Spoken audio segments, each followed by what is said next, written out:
So I want to welcome everyone tonight to Looking Back at Hong Kong, a reading and conversation with writers of and from Hong Kong. We have panelists all over the world in different time zones, and so therefore I'm pretty sure we have audience coming in from all over the place. So I want to welcome everyone to this event tonight. I am QM Zhang. Some of you, many of you know me as Kim. And this evening I will be wearing two hats, one as prose editor at the Massachusetts Review, who is co-sponsoring this event with Noodles Press, and the other hat as a contributor to the anthology that we are here to launch tonight.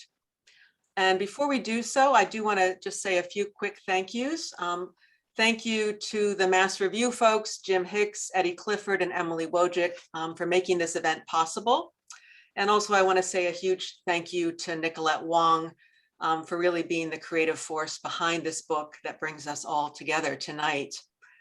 And the book is Looking Back at Hong Kong, an anthology of writing and art, edited by Nicolette Wong, who is here with us, forthcoming this fall from Noodles Press, which is a publishing imprint in Hong Kong of the Research Center for Human Values at the Chinese University of Hong Kong. It's coming out very soon, within days, weeks, I think very soon in Hong Kong, and then it'll be released in the US a little later in the fall through Columbia University Press. The book brings together 18 writers and artists, all former residents of Hong Kong who have relocated or returned to homes elsewhere, those who have called or continue to call Hong Kong home, or as Nicolette put it in the preface to the book, those who hold Hong Kong in their minds and spirits. All of them looking back on the Hong Kong that they each knew from their respective present positions in the world. Tonight, we have 4 contributors to the book who will be reading from their chapters. Each writes through a different form. We have both fiction and nonfiction, writing about different time periods from the 70s to the 90s to the present, grappling with the past from where they stand and what they know now. So in this sense, the anthology as well as the reading is what Nicolette calls in the preface to the book, a struggle against forgetting. It's an active effort to remember and to reclaim a place that is undergoing profound rupture, change, loss. And thus it's also a reimagining of our relationship with Hong Kong in the present and into the future. And so let me just quickly tell you the format for tonight. Each writer will read for about 5 to 6 minutes. And then Nicolette will offer a response and pose some questions to us to start a conversation among the panelists. And then near the end of our time together, Nicolette will take audience questions from the Q&A box to the panel. So I want to ask you, all of you who are zooming in, and I see we're at about 93 now, to put your comments, if you like, in the chat. As you're doing right now, you're saying hello. But if you have questions for the panel, for any particular writer or for the whole panel, please put your questions in the Q&A box so that Nicolette can take them later. And I see maybe somebody already, somebody put a hello in the chat box, okay, in the Q&A box. Okay, so now I would like to introduce our panel. Nicolette Wong is currently the writer in residence at the Research Center for Human Values in the Department of English at the Chinese University of Hong Kong. She's the editor-in-chief of A Minor magazine and the founder of A Minor Press. And she's a recipient of a Hong Kong Arts Development Council Literary Arts Grant and the author of Stone Bridge Madrigals, which was published by Corrupt Press, which specializes in non-Anglophone English poetry. Susie is considered one of the Hong Kong's leading writers in English. She's the author of 14 books of fiction and nonfiction, including This Fish is Foul, Insignificance, Hong Kong Stories, and Dear Hong Kong, an Elegy for a City. She's the editor of 4 anthologies of Hong Kong writing in English, including the forthcoming The Art and Craft of Asian Stories, a writer's guide and anthology, co-authored with Robin Hemley. Susie describes herself as a diehard transnational who has long split her life between the state of New York and the rest of the world, and recently established the Mongrel Writers Residence as a hideaway for mongrel writers like herself and maybe all of us. And she's currently the William H.P. Jenks Chair in Contemporary Letters at the College of the Holy Cross in Worcester, Massachusetts, just down the road from us here at the Mass Review. Sharon Yam is Associate Professor of Writing, Rhetoric, and Digital Studies at the University of Kentucky, where her research focuses on citizenship, political emotions, gender, and race.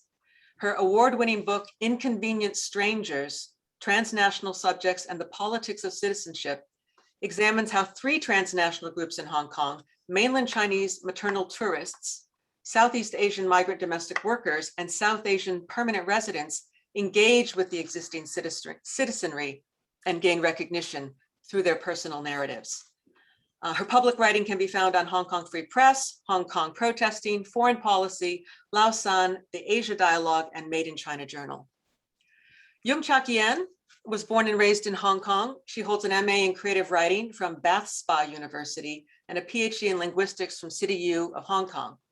Her stories have appeared in The Queen of Statue Square, new short fiction from Hong Kong, and the Bellingham Review. And she currently lives in Japan and works in the IT industry. And finally, as for myself, Zhang, I'm a writer, teacher, and founder of Memory Works, a creative research and writing practice for individuals and communities trying to trace their own past and write their own stories in the face of historical omissions and intergenerational silences. I'm also a faculty emerita of cultural psychology and creative nonfiction at Hampshire College, and as I mentioned earlier, prose editor at the Mass Review. So with that, I would like to invite Susie to begin our reading. Thank you very much, QM, and good evening, everybody, or morning for those of you on the other side of the world. I'm just going to read from the opening of my essay, and the title is Where the World Unwrapped, Takhoi Saigai. We were not truly native, but we were resident. We were not expatriate, but our passports were foreign. We were not temporary, but we were not permanent. Only a few live in Hong Kong now, but we all look back at the city as home, because this was our city, where the world once unwrapped all of our senses, the city whose chi still exhales the universe of dreams. There could never have been a better childhood, we say on Zoom or via WhatsApp, now that travel has been wrested from at least our immediate futures. We were all girls there once. We part Chinese, not quite Chinese, locally born other, mixed race or Eurasian. We Portuguese, English, Indian, Laotian, Malaysian, Indonesian, Danish, Spanish. We whose families arrive from many corners of the world. These days we lose count. I answered the call reluctantly at first, a little wary of this old girls network from my Catholic primary and secondary school in Kowloon. French class 1970. Was their WhatsApp moniker, recalling my summer of freedom, the year my Form 5 public exams were finally over and the future remained a blur of uncertainty. We were the French class girls, students classified as non-Chinese enough, who were exempt from taking Chinese in our local government-subsidized school. But French as a subject only began in Form 1. Before that, students either took Chinese or were part of English study group. I had done both, obediently slogging my way through primary 4 Chinese until I finally admitted defeat. Not a minute too soon, because I would definitely have failed Chinese at the end of primary 6 in the secondary school entrance exam. Alors, voilà, je suis, je serai, et nous sommes comme les étudiants français. With few exceptions, it had been decades, over half a century, since I'd seen any of these women. Unlike most of them, until quite recently, I actually lived and worked in Hong Kong and had split time between there and New York City for the last 20 plus years. Over the past decade, I was resident far more often in Hong Kong, where I paid my annual income taxes, plus utilities, rates, and management fees for the family flat, as well as monthly charges for my own local landline, broadband, and cell phone accounts. Some had left in the 60s, most by the 70s or the 80s at the latest, and did not have family to come back to visit, the way our Chinese classmates did. I was in touch with those classmates who returned or remained in Hong Kong, and we regularly met the ones visiting from abroad. These were mostly not the French class girls, and over the years, my friendship grew stronger with the ones rooted in the city, and conversations were more Cantonese than English. Among French class 1970, back when we were girls, we always saw the rest of the world as our future. Yet now, post-umbrella movement, post the subsequent unrest that rocked the city with protests, battles, barricades, firebombs, and tear gas, the likes of which we last saw in 1967, post a government crackdown so unexpectedly draconian in its repression of all freedoms we once took for granted. Now we look back and wonder, will Hong Kong belong to our future the way it belongs to our past? Nostalgia can be tedious. One reason I initially resisted the idea of reconnection with French class 1970 was trepidation at nostalgic reminiscence about a place many of them no longer really knew. It's too easy to remember the good old days as good and overlook what was wrong about the city, why we chose to leave, why we did not return more often than we could have. If not for my mother, whose Alzheimer's decided my return to live at home with her for almost 8 years until she died, I probably would have been like the rest of them, making a life elsewhere in Canada, Australia, the US, countries where we mostly ended up. And personal choice would determine whether or not we flew home less or more often in the intervening half century. Returning to Hong Kong is not a necessary journey if there are no parents who tug at our filial conscience or practical problems like family property that must be dealt with back home. If spouses, children, or lovers, as well as other family and friends beyond the South China Sea command our attention, we should not waste time and money flying back for just a little nostalgia. Among my Chinese school friends back home, nostalgia reigns supreme at our gatherings. We shriek over the way we used to be, indulge in a past both privileged and pristine, celebrate memories to be preserved for ourselves alone. Our laughter peals through restaurants where other diners wonder if we've gone mad. Nostalgia offers us relief from our lives to celebrate our lost youth, a time of bliss and self-discovery, when the promise of tomorrow filled dreams before life and destiny prevail. Thank you.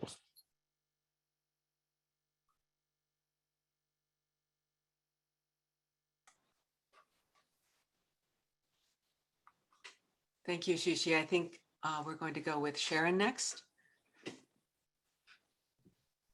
Hi all, it's good to have you all here joining us tonight. So I read again from an excerpt of my chapter titled Diasporic Discordance on Memories in Hong Kong. As the 2019 anti-extradition movement forms part of my memory and affective mosaic of Hong Kong, my relationship to my diasporic subjectivity, identity, and also to Hong Kong has morphed. As a diasporic Hong Konger in the US, I occupy a liminal space, simultaneously discomfited and yet intimately familiar with both spaces. As poet Ijeoma Umbe-Banyo so poignantly articulates in her poem Diasporic Blues, diasporic subjects are, quote, too foreign for home, too foreign for here, never enough for both. August 11th, 2019, the heat in Kentucky was sweltering. I was sitting at the bottom of the stairs of an old house that my fiance and I had just bought. The house was desperately in need of repair. By then, I had already spent 13 years across 3 different states in the United States, moving almost every year, never daring to form much attachment to the rentals that I resided in. While somewhat decrepit, the little house in Lexington, Kentucky gave me hope that I would finally have a permanent home, a home that would provide not just physical shelter, but offer me a sense of well-worn intimacy and comfort as I continue to feel discomfited in both the States and Hong Kong. That day in late summer, IKEA boxes were strewn all over our living room, so much so that we could not see the floor. My fiance's parents and family members were busying around helping us organize what would later become our kitchen cabinets. As they moved boxes, I took out my phone and watched live streams of anti-riot police firing pepper balls at close range towards protesters in the Taikushing NTR station. As the police advanced with batons and merciless beating, people were scrambling down the subway escalator, the very same escalator that I was just on last year when I visited, and the 17 years during which I grew up in that neighborhood. So I was building my very first home in the States just as I witnessed the destruction of my childhood home. I looked out from my phone outside our house. The sun was shining and the neighborhood was calm. On my phone too was a sudden Facebook message sent to me by a stranger in Louisville, an hour or so away from where I was. The message was from a fellow Hongkonger, quote, "I don't know any other Hong Kongers where I live, but I desperately need someone to talk to, so I jumped on Facebook to try to look for someone who also lived in Kentucky and I just found your profile." Even though this person and I had never met each other, nor had we even heard each other's voices, at that moment I felt closer to them than I was to the people who were physically around me.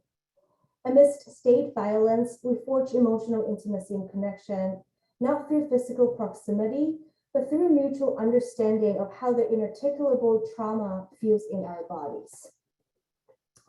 November 18, 2019, I was in my office at the University of Kentucky preparing for my morning class. It was 8 a.m. and I was the only one on the 13th floor of the building. I had arrived early to gather materials for my writing course, but instead of doing so, I watched live streams of the siege of the Polytechnic University of Hong Kong, not knowing that it would last a total of 12 days. In support of the young protesters barricaded inside Poly U, Hong Kong protesters marching in Tsim Sha Tsui chanting "Hui Lei Dai Dou Hok Sang." Suffused with the rage and fear for the safety of the student protesters, I questioned my responsibility as an educator and as a diasporic Hong Konger. Perhaps rather than teaching writing in American university, at that moment I ought to be in Hong Kong and in Tsim Sha Tsui as well. The students are putting their lives in person on the line as they came face to face with the government and a police force that dehumanized them as cockroaches. That morning, I called my childhood friend in Hong Kong. I told her I felt like as if I lived in parallel universes. Was the trauma I felt real if no one around me could see or feel it? We both whipped quietly into the phone until WhatsApp inadvertently dropped our call. At the height of the 2019 protest, I agonized over the ethical weight of witnessing from afar. Theorists and critics who study collective memory and trauma have written about the significance of witnessing. We are serving as moral agents when we bear witness to another person's suffering. Immersed in dark cycles of guilt for not having been tear gassed, I wonder, does this still count if the act of witnessing is mediated through a screen from halfway across the world? Just as I navigate the tension posed by my diasporic identity, I also keep ruminating over the vignettes of memories I have of the protest, hoping to make coherent meaning out of them. But how can one make meaning out of the horror and trauma of witnessing ongoing state violence?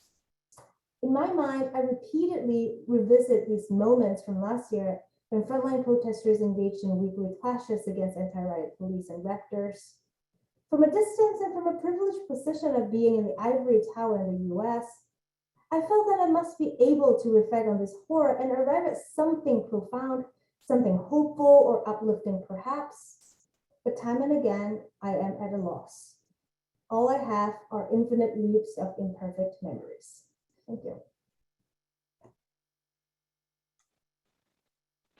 Thank you, Sharon. And now we'll hear from Yeung Chak Yan. Okay, thank you. Thank you everyone for coming. This story is about cafe that is being haunted by a ghost. I'm going to read from near the end. I hope it's still understandable without the beginning. Keith settled his easel at the spot Jen had cleared up for him next to the cafe counter. Are you sure you are fine with me doing it here? Jen chuckled. Nervous? The cafe was not that busy, but there was a constant stream of customers, and Zhang had picked a spot where they could easily see what he was doing while they waited for their orders. A little bit, he admitted. When he said he wanted to work on some paintings and asked Zhang if she would like to display some of them in her cafe, he had planned to do it in his own place, but Zhang had insisted that he drew at the cafe. The whole point is to let more people know, right? Said Zhang. And you were the one who said your apartment was too small for the tools. Keith did not think she would remember his excuse from months ago. All right, let's get started. He sat on a chair he had put over and picked up a brush. He felt as if he was back in university, when he would spend hours after hours on a painting. When the act of painting itself gave him joy, he missed those days. There was a movement at the corner of his eyes, and he spun around. Yumi was there, closer to him than she had ever been. She is curious about what you're up to, said Zhang.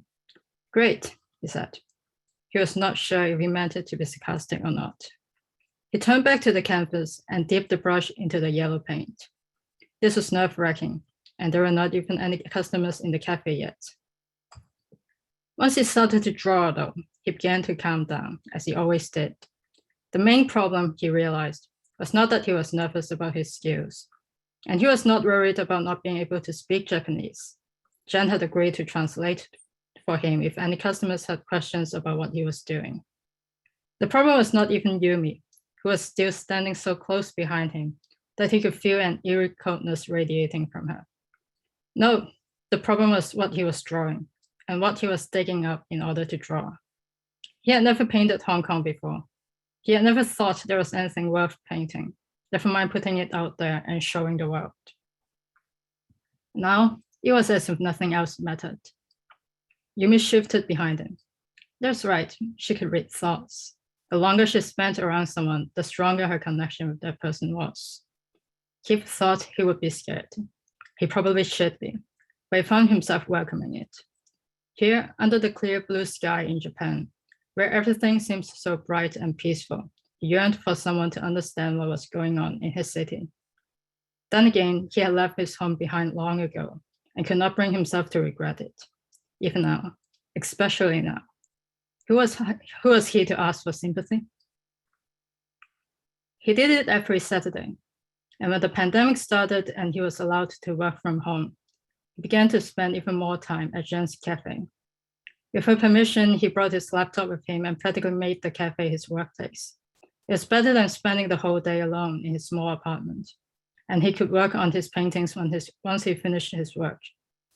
To warm up, he started with a painting of Wan Chai, a view of the yellow MTR station and the small stores surrounding it. After that, he moved on to what he had seen when he was back in Hong Kong. He focused on the small moments, like those two men he had run into on the footbridge, one giving the other a piggyback ride as they tried to paste posters along the bridge ceiling, or the young girl playing a recorder on the street and the small crowd singing around her, or the group of strangers on the streets waving their phone lights in unison. There was one more painting he had in mind. The top half of it was a burning land. The houses were set aflame and the people were running around with nowhere to hide. In the bottom half of the painting, a man stood high up on the cliff, watching from afar as the land burned and withered away. He never drew it. It felt too personal. A painting like this would ruin the relaxing mood of the cafe in any case. But he was certain that Yumi could see this painting as clearly as he could. And whenever he found her looking at him through her mask, he could not help thinking that she knew exactly why he had been spending so much time in this cafe, drawing one painting after another.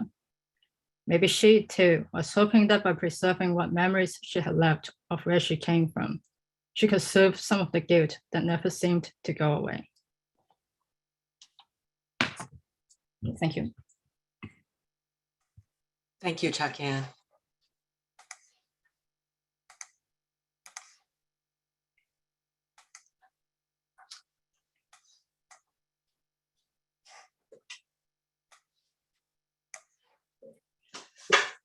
In a box marked teaching portfolio, shoved all the way under her desk where it had lain dormant since coming out of the shipping container, the teacher finds what she's been looking for, Course syllabi, student papers, emails, that novel way of communicating in the early 90s, pages and pages of them printed out like letters, and other evidence of her teaching life in Hong Kong.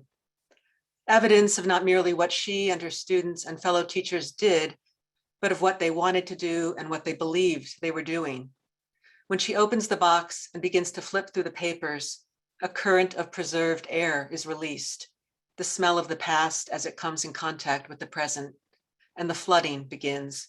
It's just as the Nobel Prize-winning memory worker described it, memory like water, trying to find its way back to where it used to be, to recall the lay of the land, the way the light fell, how people looked at each other, the appearance of things, real, imagined, proximate. In the decade leading up to the handover, a brand new University of Science and Technology was boldly envisioned, generously endowed, and expeditiously built on the steep slopes of a peninsula, jutting out into the bay at the southern tip of the giant landmass known as China, a show of confidence and commitment to the future of an autonomous Hong Kong. The university was an architectural miracle, erected in just 2 years with a terraced campus that spanned the cliffs and snaked along the hillsides, giving each towering office building and residence hall an unobstructed panoramic view of mountains, sea, and sky. The university sought to reverse the brain drain that many Asian countries faced. It did so by recruiting faculty from top schools in the US, 2/3 of whom, like the teacher, were ethnically Chinese. The strategy was simple: bring back the Chinese diaspora. The language of instruction would be English, the style of education decidedly American, and the faculty overwhelmingly Chinese. The students were mostly local women and men, the first in their families to seek a higher degree, along with a small but growing cohort of mainlanders, most of whom had never experienced this kind of education before. They took the teachers' courses as a requirement, unaware that a grand plan had been set in motion, bringing Chinese of all varieties and backgrounds together on this resplendent campus at this opportune moment in the history of Hong Kong.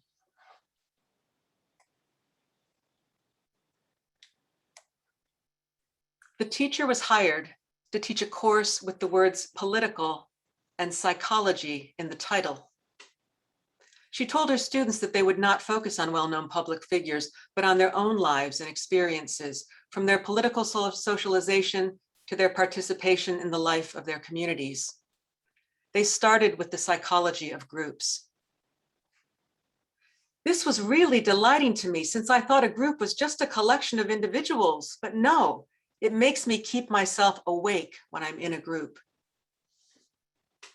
After watching a film about the Milgram experiments, one student wrote, "I wondered why the Jews did not just disobey the Nazis and gamble for a chance to survive, since no matter what, there were deaths waiting ahead."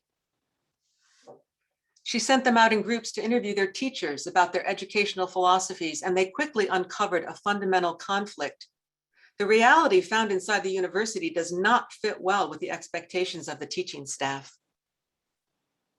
She sent them into the city to participate in one of the many social change organizations that were springing up across the territory. Longer time is needed in discussing this topic, since this can help us to clarify our identity missed, especially after reunification. She invited local organizers to campus for a panel discussion on political reform. And when one of the panelists pointed to the low subject competence of Hong Kong citizens, the students pushed back. As education level progresses, political competence will grow, and a change in Hong Kong political culture can be foreseen. The teacher remembers how back then, when faculty got together, they liked to complain about how passive and apathetic their students were. But now she is not so sure. They brought their American teaching tools into the classroom and were disappointed when the students didn't meet their expectations. Yet the students were hungry for more than the rote rations they'd been raised on. And the teacher fed that hunger, often without realizing it. In a handwritten farewell message from a student who she doesn't remember, these words burn. "What you taught closely resembles the life I had. I can take out a certain piece of experience and analyze it again. This kind of rethinking is more than to talk with my friends about my intimate secrets or my past. The stimulation you gave made me understand more about myself. For years, I think I do not understand quite well. Even I tried the religious experience. In these few months, however, I enjoyed quite a progress. Now the teacher wonders, is her memory, like water, trying to fill in the cracks, exaggerating the budding democratic spirit of her students in order to make up for her failure to see what was happening right in front of her at the time?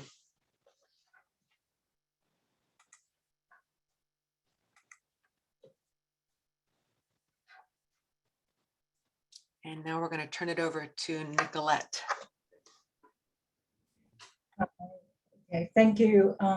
Thank you, all the readers, and also thank you to our audience for being here. And also a big thank you to the editors at Massachusetts Review for organizing this.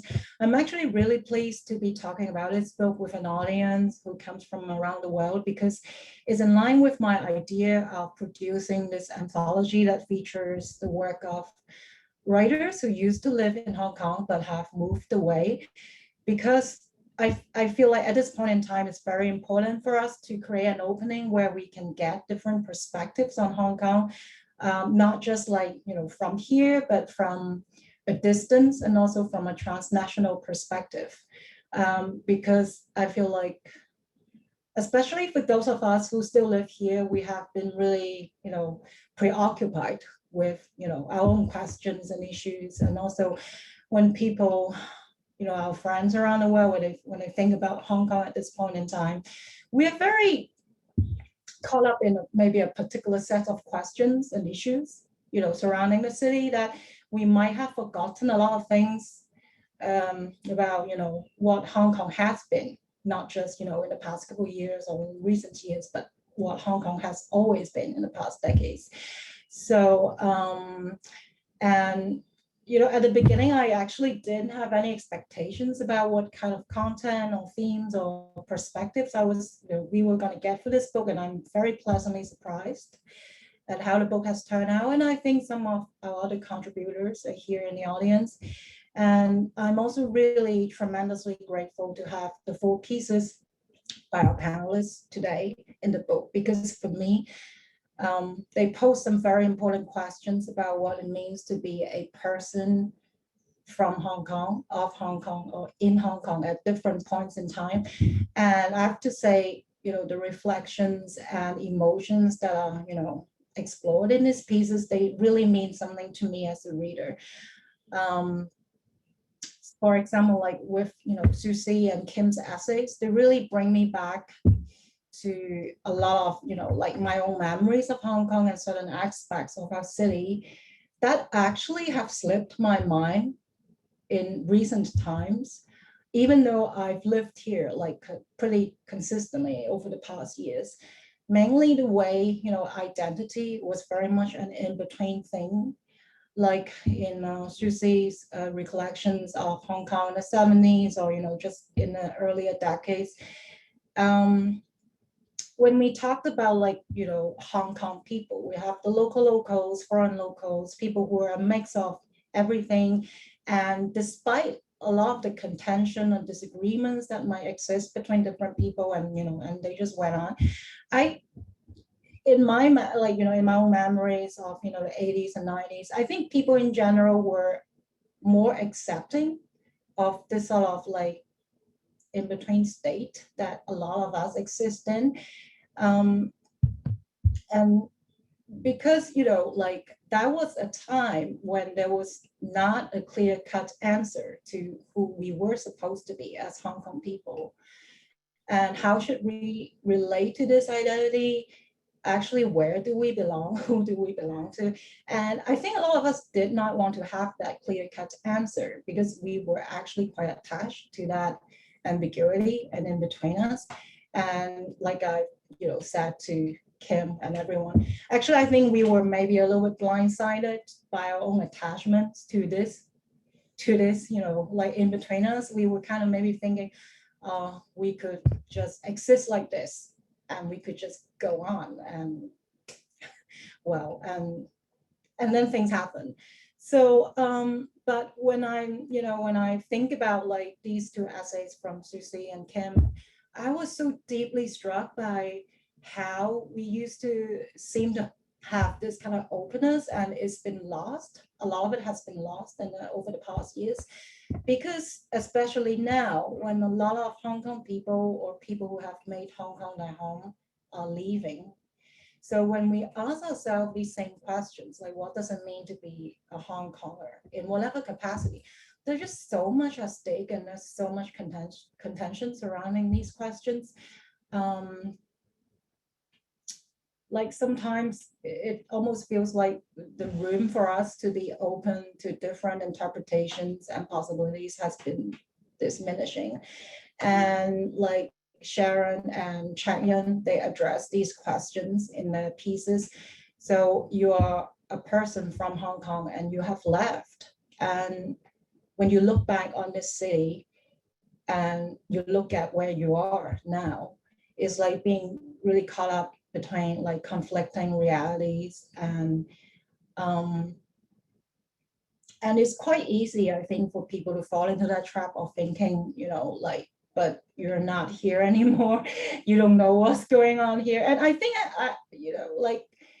but I want to say, like a lot of the thoughts and questions that Sharon and Chak Yan address in the pieces, they resonate with me at a very personal level, because in this reality I'm living in, I feel like I've already left home. I'm not at home the way I used to be.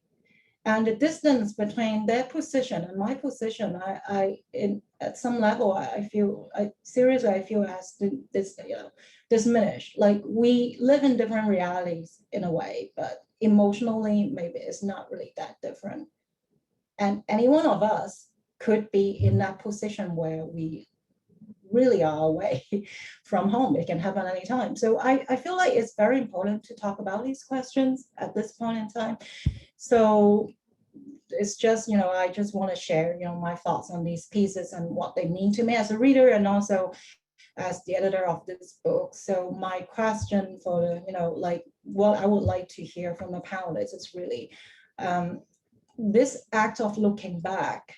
It means different things to different readers. And so what does it mean to you? Like when you were like working on your piece, like what did it reveal to you at a personal level?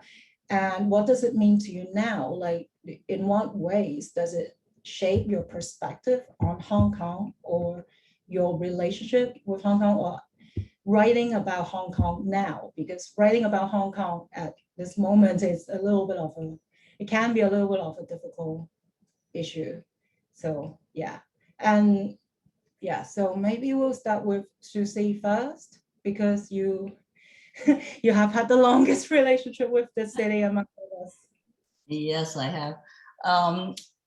It was very interesting writing this piece, because part of it was driven by the fact that I had recently reconnected with my old French class schoolmates. So that gave me a lead into the story. But the more I thought about what I was doing and then reflecting on it now for tonight, I feel like writing about Hong Kong, not just for this piece, but for other things I'm working on, you kind of have to go through these stages of grief, because, okay, I'm not there. I've been, because of COVID, it's even harder to go back, right? So I'm following the news insanely, regularly, all the time, perhaps probably more obsessively than I might have at a different point in time. But once you get past the denial and the anger and the depression, which is the first part, I realized I'm spending a lot of time bargaining with myself about what is Hong Kong now? What does it mean anymore? Because a part of me just gets angry and just says, well, I've left it behind, so let's just forget about it. But it's not that simple, is it? So in the piece that I wrote for this anthology, I tried to think about what it was I was gazing at in Hong Kong, since we were all stuck in Zoom world, right, and in COVID world. And I found that obviously I still am on several mailing lists and things like that, whether it's for the arts festival, literary festival, whatever.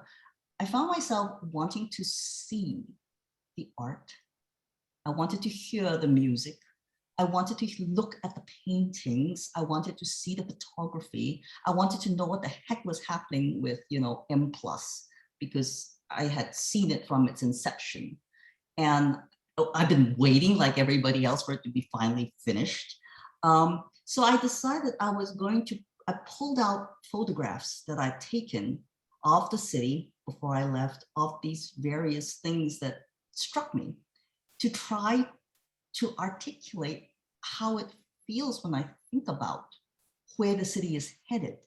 Because you can't just look at the past. I mean, the past has to speak to the present and the future, I mean, in anything you write. So that was what I found myself doing, because, the final stage of grief is acceptance. And I'm sorry, I am just not moving to acceptance. Hong Kong is just not going to disappear, even though I wrote a novel years ago that said Hong Kong disappeared, literally. I was being very dystopic at the time, but that was back in the 1970s.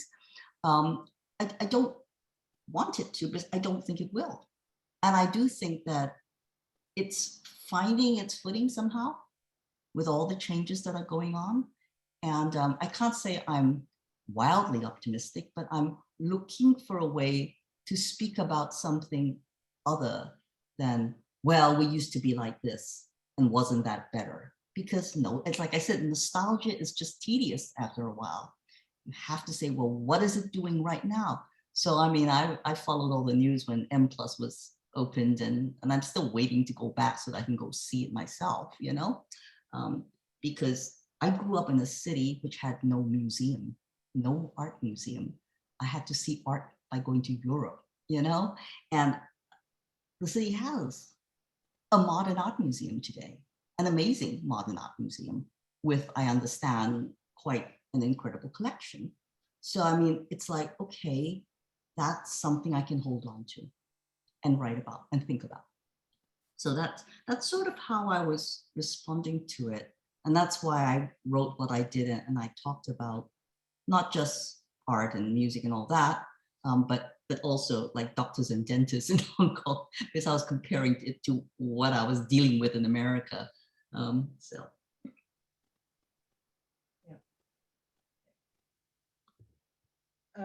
Okay, maybe what about Chak Yan? Because Chak Yan wrote, the other three pieces are essays, and Chak Yan wrote a short story. It's a brilliant state, really engrossing short story. Yeah. So I moved to Japan in October 2019, so right in the middle of everything happening. And I wrote this piece a year ago. And so that's about a year after I moved to Japan. So at that point in time for me is when, and with COVID happening, so is when the homesickness got to the point of really getting unbearable. And with all the bad news after bad news coming from Hong Kong.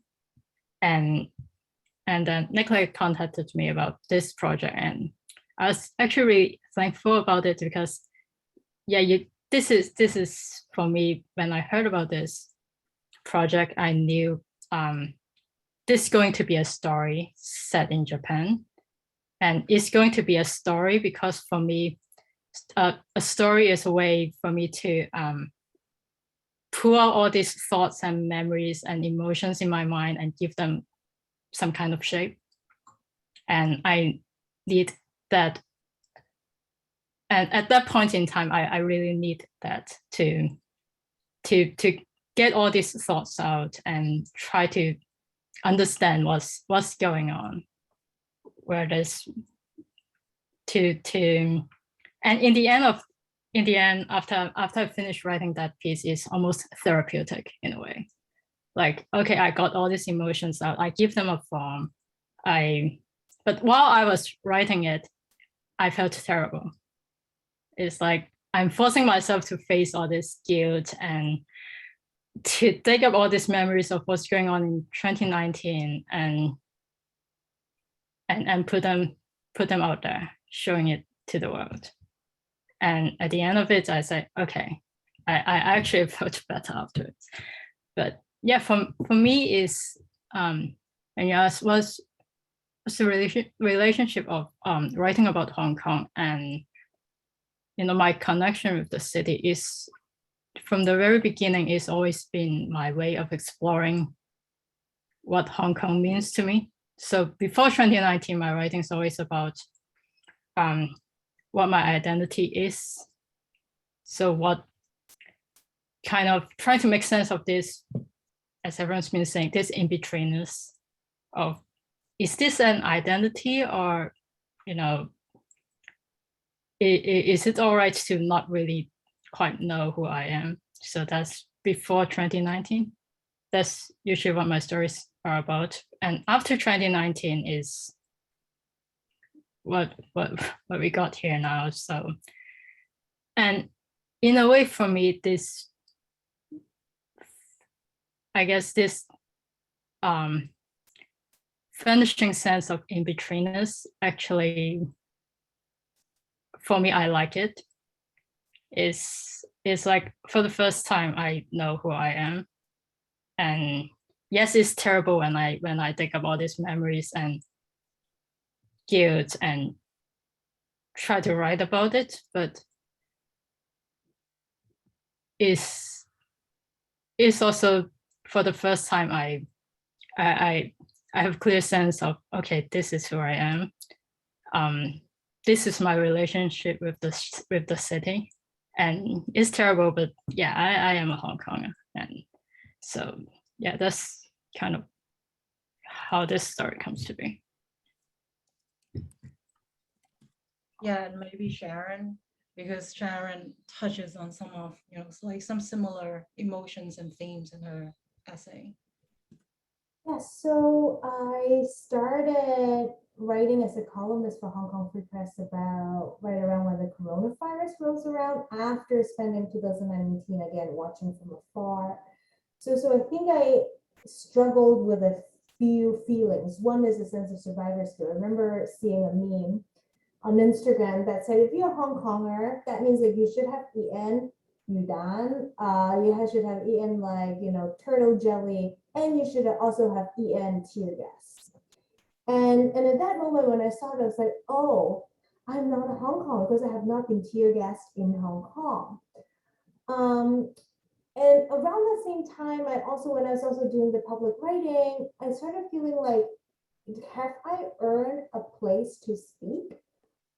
Since I'm not there, despite the fact that I think I'm weighing in on political issues based primarily on my expertise as a researcher in those areas, I felt immensely self-conscious, as if I'm speaking for a community that I'm no longer a part of. So I think that discussion about who is a Hong Konger, who can be a Hong Kong, how do we define the standard?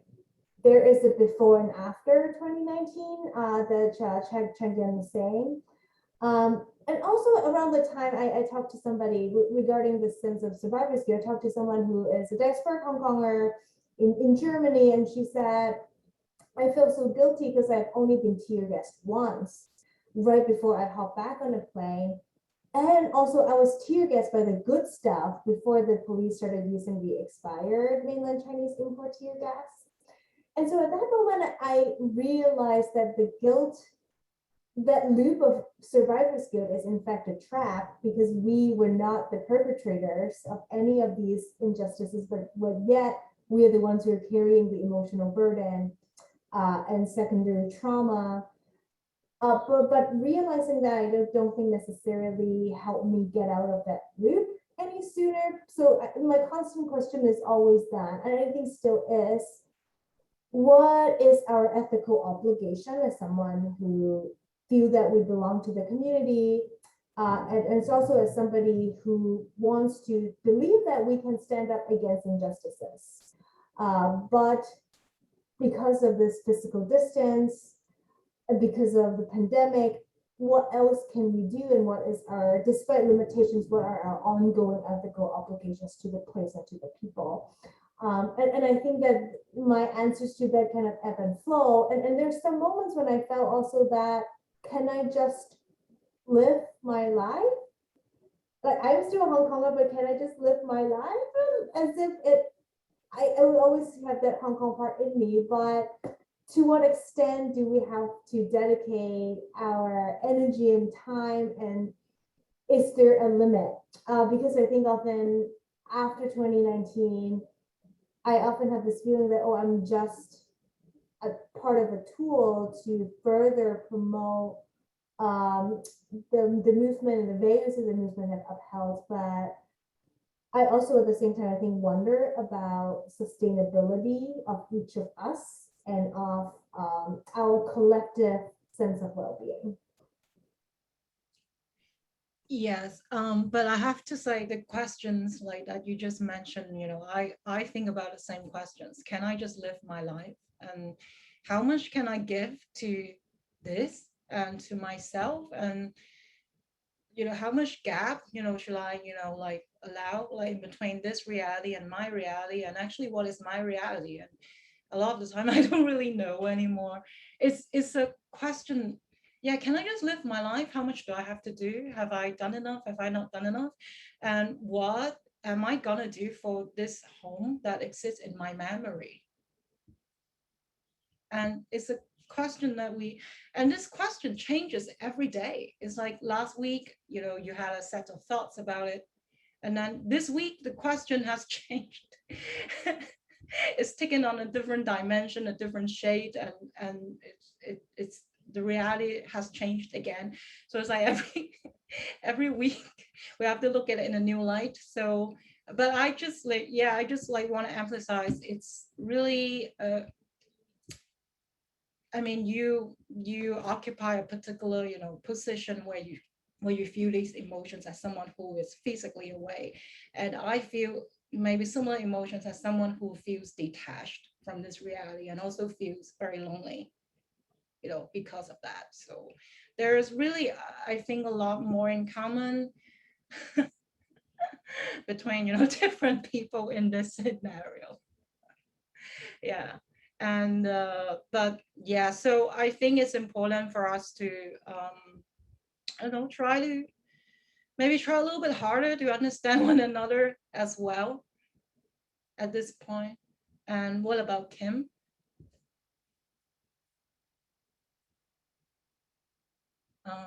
Kim is mute. Okay, sorry. I was writing about the 90s, you know, a very particular decade in Hong Kong's history. I don't know if you could tell, I was trying in my reading to do different voices because some of what I was reading was actually the words of my students. And when you invited me to write this this piece, Nicolette,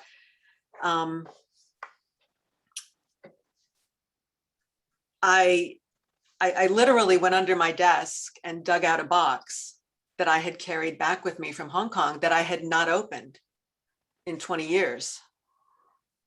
And so I opened the box, and what I found in the box was not just things I'd forgotten, but almost things that I hadn't even really realized. You know, experiences, words, you know, all those emails which I printed out, because email was it really was a novel thing back then. It's how we all communicated, long emails. Oh my God, we used to send such long emails to each other. And I printed them all out, letters from students. I had essays that students wrote in my classes. And I also had the foresight on the eve of the handover to ask my students to write to me. And so I had all these materials that I had forgotten I even had. And to read them now, or at the time, you know, last year when I was writing this, in January, I was writing this, to read them at this moment was just really kind of, you know, mind-blowing, because the students had such prescience, you know, foresight.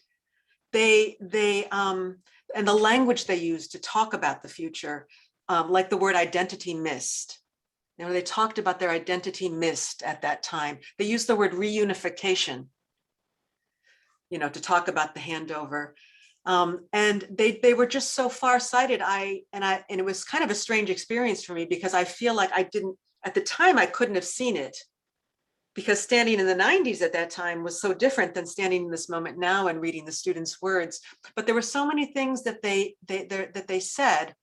They were excited about new ways of speaking, new ways of participating. There was a very exciting moment to be in Hong Kong in the 90s before the handover. There was so much happening.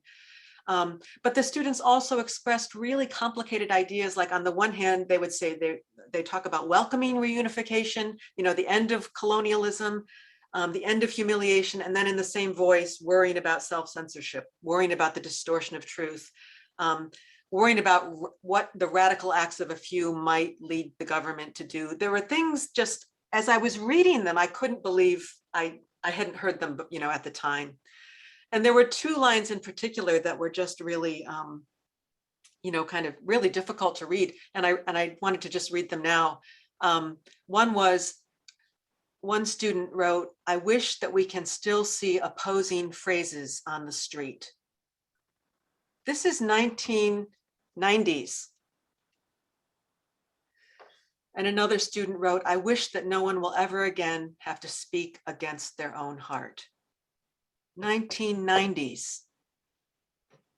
So it was, I thank you, Nicolette, for inviting me to do this work, and to, going back to that time and really remembering what was happening for so many young people who are now teachers. My students are now teachers, and some are still in Hong Kong and some have left.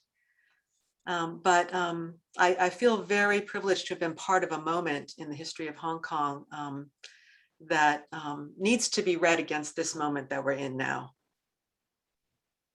I have to say, I also mentioned this to Kim. When I was reading her essay, I was completely astonished. I was astonished, I was touched, and I was also like totally unnerved by, what she describes, that happened in the 1990s.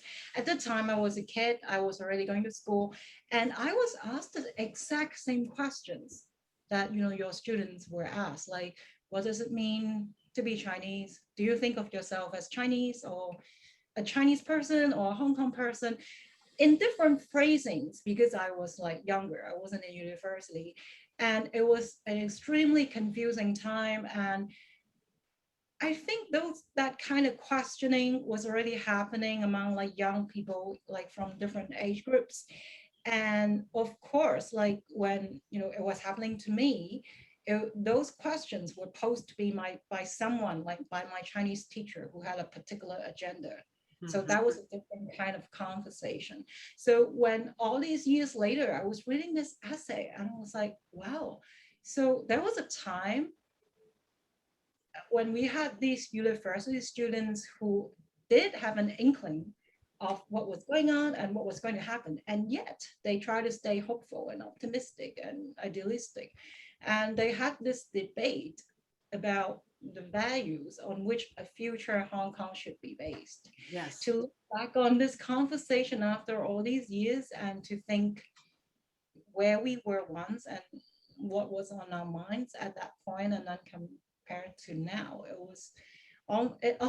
was almost a very wounding experience for me to like revisit my own memories through someone else, recollecting these memories. So no, actually it's my privilege to have this essay in the book. It's really profound. And also it was written by someone who is not from Hong Kong, who lived in Hong Kong for a time, and who has left the city for a very long time. And last night I was thinking about it. I was like, if I had the opportunity to go back and ask some of these educators who posed these questions to like young students at that time, but these teachers who were originally from Hong Kong, if I asked them the same question, would they have this really clear view on what was happening? Or will they remember it very differently? I don't think I would get something as authentic as Kim's, reflections from these people.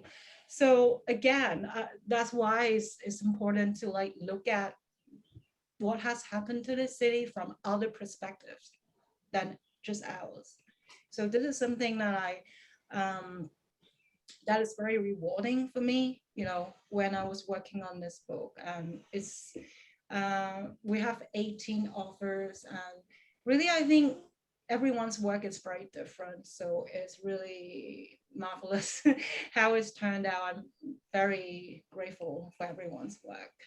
So I think it's time for us to take a couple questions from the audience. Actually, the questions are very, in a way, right now we have 3 questions, and I guess they're kind of similar. The first one, as Susie mentioned, and also as a student from Hong Kong who is not Chinese enough, I would like to know if there's a way to look at the identity of being Hong Kong enough or any nation enough without necessarily looking at the past. So is it possible to look at, you know, not really, you know, fall back in the past when we try to shape this identity? Maybe Susie, because it's more or less what you know, address in your. That's an interesting question, but you can never completely ignore history. You know, I see through the chat and also in the Q&A a lot of questions over this idea of our reunification and you know, what was it to be a British colony, because we wouldn't be where we are today if we hadn't been a British colony, and what does all that mean? But I think that one thing that has changed that affects the way everyone can think about identity today is that the nation state is becoming an increasingly archaic idea. Because, you know, I think about China, I think about America. Let's look at the 2 big countries, okay? And these are the 2 countries that occupy my mind too much of the time. And I think about how I meet these Americans who make me think of people in China all the time. And you can see a lot of it also in the literature, because I'm looking at a lot of contemporary literature as well. And I think the reason for that is that technology, in part, the fact that we're sitting here from around the world Zooming, okay? I think the fact that we no longer need to write emails and print them out. I remember doing that in the 1950s. I was working for Federal Express back then, and we had an intranet. We had it way before the world, you know, where it was so easy to get emails and everybody was printing things out. But today, it's so quick, and identity becomes so slippery because you can be texting or on Facebook with somebody in Afghanistan today. And what does that say about what it means to be a citizen of this kind of world, where we seem to all be in touch, even though we are miles apart? And suddenly we know that the rich countries and the poor countries, the difference is phenomenal, right? So yeah, I think that in looking at contemporary fiction, especially, I'm teaching, you know, contemporary writers now, I see that the concerns of what people write about at the age of 20 or 25 compared to what they used to write about 30 years ago has shifted. And much of writing, much of literature is really about who are we, right? Why the hell are we here, and what the hell are we doing?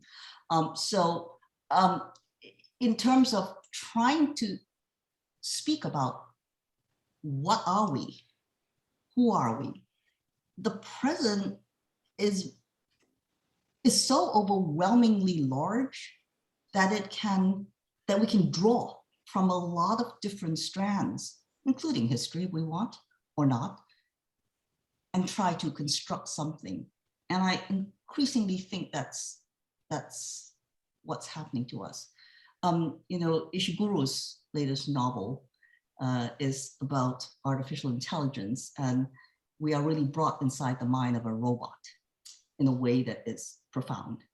My students have to read it, that's why I'm thinking about the book. And it makes me think about the intersection of AI and us. We can't, you know, I mean, I think that that's what's happening. today, so that at times it's too hard to keep going back to the past, because the past keeps looking the same. If you look across the world, if you look at global history, and you look at the problems of dictatorships and anarchy, and you look at what's happening in the world, there's probably more similarity than differences in terms of how things go wrong. So you might as well use the present and start there to construct identity and draw what you need, the strand from the past that makes sense. That's perhaps not the best answer, but it's how I'm thinking right now, especially in what I'm trying to write these days. It's really hard to figure out how to write. And I mean, yeah, I could write science fiction, and yeah, I do a little bit, but that's not in itself the answer. Yeah. Can I jump in on that one just very quickly, Nicolette? Yeah. I think this certainly relates to the work that I'm doing now with my creative research and writing practice, memory works, that the past, it's interesting you said fall back. How do we do this without falling back on the past, as if, you know, the past is something we shouldn't fall back on. But I guess I would add to this, to what Susie said, I would add that there's the past that's been recorded and recognized and heard, and then there's the past that's not. Right, there's the past that's erased or silenced or disappeared. And I feel like in some way the work of this book is to not let that happen. Right, and so maybe the work is not, maybe the thing we should be thinking about is not, oh, I better be careful not to fall back on the past, but instead, you know, ask the question, whose past and which past, and how do I work at getting at the pasts that are not spoken about. So yeah, I feel like that's the kind of actually what we're doing here in the making of the book, is to try to hold on to a past that's disappearing. I'll jump in here. I think, thank you, Kim, for saying that, because I think that we are always in a state of becoming. We are not like a complete product, that there is like a past cell and then this current one and that future one, but we're always just constantly in flux. And I think that the difficulty of being a diaspora, the transnational subject, is that we understand that our sense of belonging, even how we feel in our body, transcends nation state borders, but so much of the world is still structured according to statehood, citizenship, and we cross the border, we are made acutely aware that whether our bodies fit or don't fit in, whether the documents that we hold are considered legitimate or not legitimate. And so it is that juxtaposition, is like we are living in flux. We understand that identities are in flux, but the world keep on wanting to have categories to be like, what are you? Are you really that? And so those are the two different kind of tension that we're always having to negotiate. And I'm also looking at the chat about, you know, was Hong Kong enough or not? There is an article from the last issue of Flow that talks about that. Two diasporic Hong Kong scholars in the States basically explore and say that maybe we should stop asking that question, because ultimately, what does it get us? So does it, if somebody who has, for example, moved from Hong Kong to the States in the 70s and have not returned since, but felt strongly attached to and care for the city, are they Hong Kong? Are they more Hong Kong than people who are physically in Hong Kong, but maybe do not necessarily give a crap about what is happening? And so rather than trying to delineate and define, maybe it's better off that we spend more time exploring how we are each negotiating these different meanings and identities. Yep, and Chak Yan, because you were saying a lot of your work before 2019 was about identity. Yeah, it's about identity. So, so I work in a very international company. So over these past 2 years, I've been working with people from like all over the world, and more I'm starting to think identity is something that's very personal, but it is also relative. Like when I'm talking, and as you try to connect with other people, we kind of take up different parts of ourselves.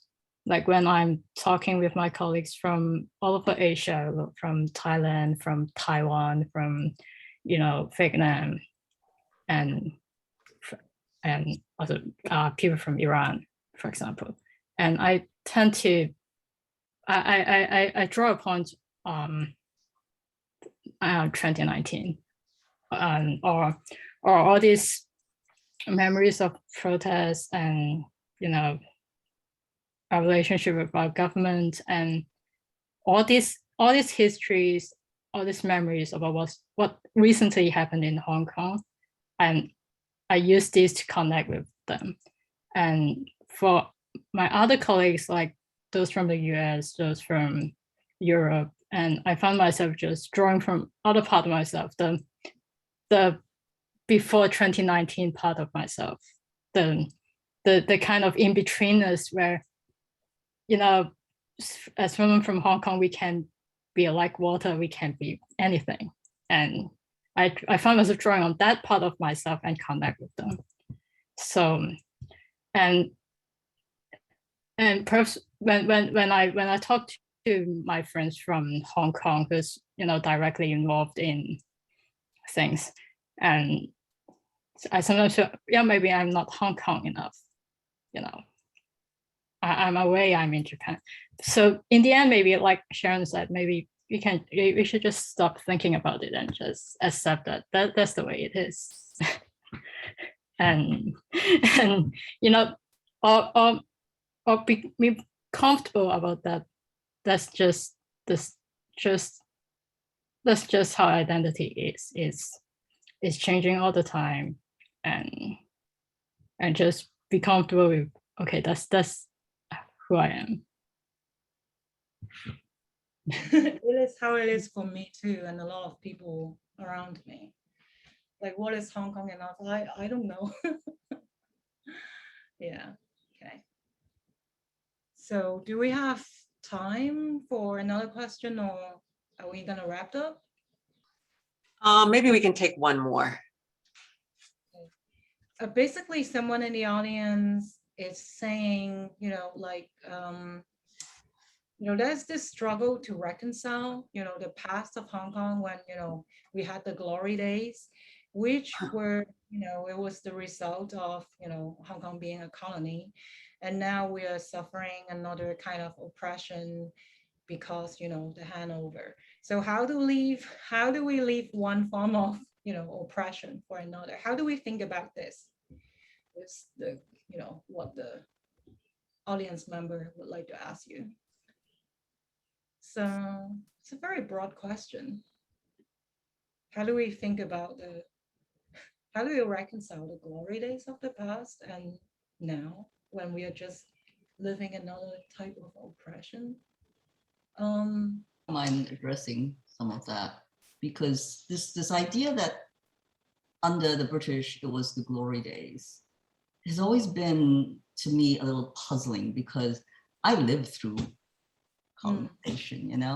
I was a kid growing up with the racism towards anybody who was Chinese or Asian, and one of the reasons I saw my future as outside Hong Kong was because I thought, why the hell do I want to live in a British colony? Why do I want to be a second-class citizen? Because that's what we were. It was very clear to me from the time I was a child that I was a second-class citizen as long as it was Hong Kong.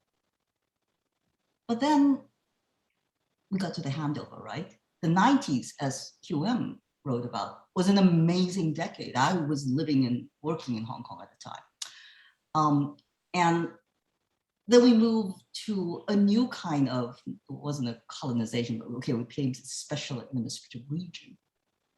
And in many ways, at that point in time, life was a lot better than when we were a much poorer city in the 60s.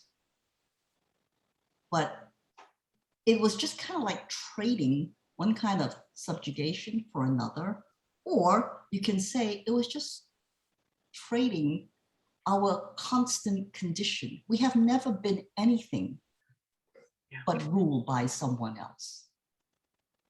and it hadn't changed.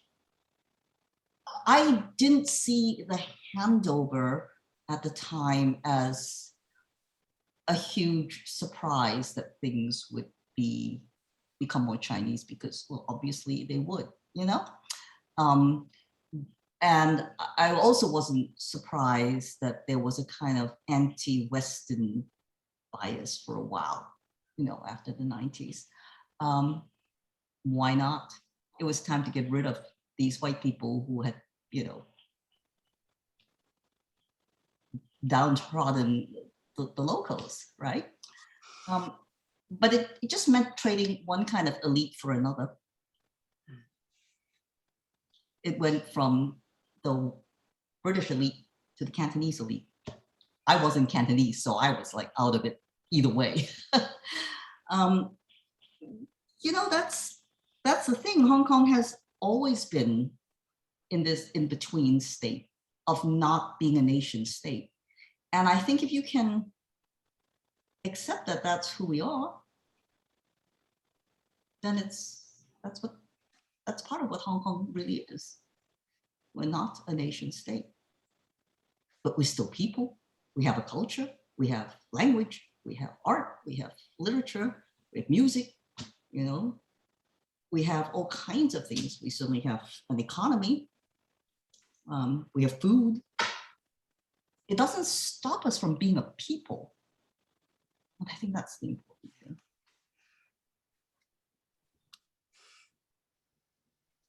Yeah, and Sharon like used this word in her essay, you know, like she describes her state of existence as, you know, being always discomfort.